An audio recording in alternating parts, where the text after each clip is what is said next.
Puji Tuhan, selamat berjumpa lagi dengan saya di channel ini. Dan terima kasih buat Anda yang mau menonton video ini. Dan bagi Anda yang baru pertama kali mampir di channel ini dan melihat video dari saya, mari berkenalan dengan saya dengan subscribe dan juga berikan like dan komentar. Dan saya harapkan Anda semua yang menonton video ini, Anda mengalami berkat Tuhan, kasih karunia Tuhan, lawatan Tuhan, mujizat Tuhan, kesembuhan dari Tuhan. Dan berkat-berkat dari sorga tercurah dalam kehidupan Anda semua. Amin, puji Tuhan. Oke, pada kesempatan kali ini saya ingin memberikan postingan tentang kesaksian daripada pendeta Yusuf Roni. Pendeta ini adalah pendeta yang senior, di mana dia menceritakan tentang kesaksiannya ketika dia dipenjara. Dipenjara bukan karena melakukan tindakan kriminal, tapi dipenjara karena Kristus. Karena dia mau percaya kepada Tuhan Yesus. Saya sangat senang sekali dengan pendeta ini dan saya senang dengan khotbah-khotbahnya. Mari kita akan melihat kesaksiannya dan biar kesaksian ini akan memberkati kita. Saudara, saya ingin cerita sedikit. Saya ditahan 6 tahun dalam penjara. Karena ikut Yesus, bukan karena KPK. Saudara ya, sebab zaman dulu itu ditangkap dulu. Ya, itu tangkap dulu 1 tahun, 2 tahun baru diperiksa. Bayangin aja. 1 tahun itu hanya ditanya nama, alamat, tanggal lahir, hanya itu saja. Zaman itu mimpi buruk. Jangan sampai terulang kembali, saudara ya. Nah, sudah. Lalu ya saya ditahan.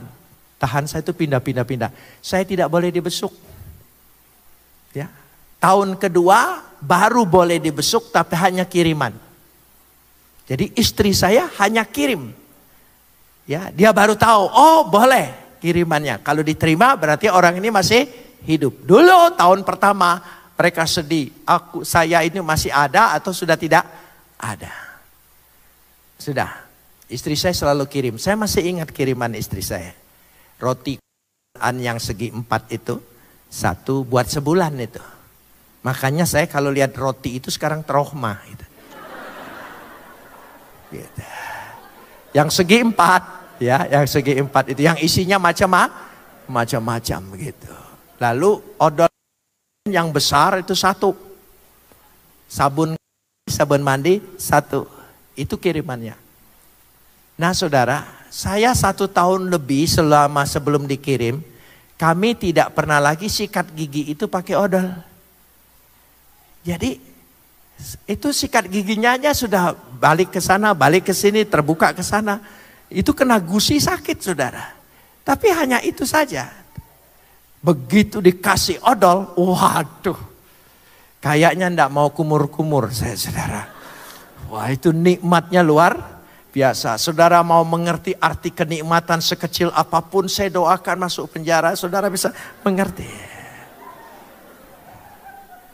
Ya, terbayang nasi gorengnya istri itu luar biasa, menghargai sekali. Ya, itu ingat saya. Nah, saudara, kan di penjara itu teman-teman minta. Jadi seminggu habis odolnya. Nah, odol zaman dulu itu masih bisa di belakangnya dibuka gitu. Dibelah gitu, dikorek-korek, habis tuntas. Lalu saya berpikir, wah kalau begitu siapa tahu istri saya kirim. Orang suami istri itu ada kontak loh. Saya kalau pergi ke daerah pulang saya mau makan apa, enggak boleh pesan, pasti ada di rumah. Kontak, makanya laki-laki itu enggak bisa nyeleweng, kontak dia. Hati-hati saudara, radarnya lebih tajam dari satelit apapun, walaupun belum ada bukti. Saudara, karena berjanji 2 menjadi 1. Mestinya supaya tidak menjadi 1 berdoa. Waktu menikah bilang 2 jangan jadi 1, 2 tetap 2. Nah, saudara dikawinkan atau tidak oleh gereja, saudara. Jadi sudah saya pikir istri saya kirim. Saya mulai berdoa dengan Tuhan. Tuhan, saya mau minta odol. Saya tidak tega saudara minta dengan Tuhan odol. Karena saya ini bertobat sebagai orang Protestan. Orang Protestan itu tidak pernah dididik minta yang kecil-kecil, minta yang besar-besar, doa syafaat, Afrika, pemerintah, semua itu saja saudara. Jadi tidak pernah ada daftar odol itu tidak ada. Gitu. Sementara saya perlu odol. Jadi saya pikir siapa tahu istri saya teringat kirim. Nah, waktu besuk jam 9 pagi sampai jam 2 siang. Saya kasih tahu supaya apa nanti punya pengalaman gitu ya. Jadi setiap kali ada panggilan kiriman saya imani. Nama saya ada. Sampai jam 2 enggak ada. Dari jam 2 sampai jam 5 saya masih punya harapan. Karena saya di penjara Kalisosok itu di sebelahnya kantor Kejaksaan Negeri. Saya punya teman dari Jakarta ini seorang pengacara yang cukup terkenal. Kalau pergi ke Surabaya selalu titip uang. Yaitu Adenan Buyung Nasution. Ya, selalu dianya titip uang ke jaksa di situ untuk saya. Jadi dari jam 2 sampai jam 5 saya berdoa. Bang Buyung kirim, Bang Buyung kirim, Bang Buyung kirim. Sampai jam 5 kami sudah suruh mandi semua. Masuk kamar, apel, dikunci. Ya, dikunci lalu saya penjaga mulai apel. Nah sekamar itu 3 orang. Jadi saya kepala kamar. Itu gunanya kalau ditahan lebih lama. Jadi kepala saudara ya. Jadi kalau ditahan itu jangan sebentar-sebentar. Jadi lama jadi kepala. Gitu. Jadi saya ditanya berapa? 3 lengkap. Oke sudah. Begitu saja terus. Sudah doa malam, doa sore saya sudah di situ doa Tuhan. Saya tahu Engkau sibuk. Jadi tidak mungkin hanya ngurusin odol. Jam 7 malam pintu kamar saya dibuka. Ada orang yang baru ditangkap masuk. Dia lirik sana lirik sini. Di antara kami bertiga. Ternyata muka saya lebih tidak kriminal kali. Jadi dia deketin saya. Kok boleh enggak saya tidur di sini? Oh boleh. Saya pinjemin tikar, saya pinjemin bantal. Saya banyak tikar warisan dari yang bebas-bebas itu. Ya, gunanya ditahan lebih lama dapat warisan. Jadi saya banyak tikarnya, saya pinjemin bantal. Ya silakan tidur di situ. Lalu dia bawa keranjang plastik, kantong plastik.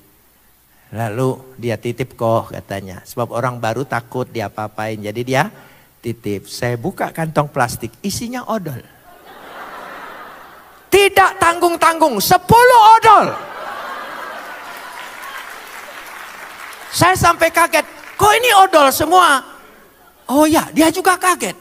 W punya toko. Waktu W ditangkap W gugup.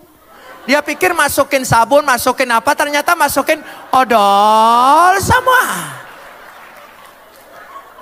Jadi malam itu saya dapat tidak tanggung-tanggung 10 odol. Tuhan itu cara mengabulkan doa kita luar biasa. Makanya jangan suka mengatur Tuhan. Sebab Tuhan punya jalan di luar pikiran kita. Nggak pernah terpikirkan. Yang dipikirkan istri, yang dipikirkan Bang Buyung. Nggak, lewat semua. Ada jalan lain. Ada jalan lain. Apa jalan lain itu? Dia lewat situ. Ya sudah saya senang. Sikat gigi tidak boleh pinjam. Ya sudah saya dapat 10. Oh nyamanlah saya saudara ya. Nah sudah. Besok pagi dia di Bon. Diperiksa jam 9. Sampai jam 5 apel. Saya bilang 4. 1 di luar. 3 di dalam. Petugas bilang coret saja. Itu salah tangkap. Rupanya dia hanya untuk kirim odol.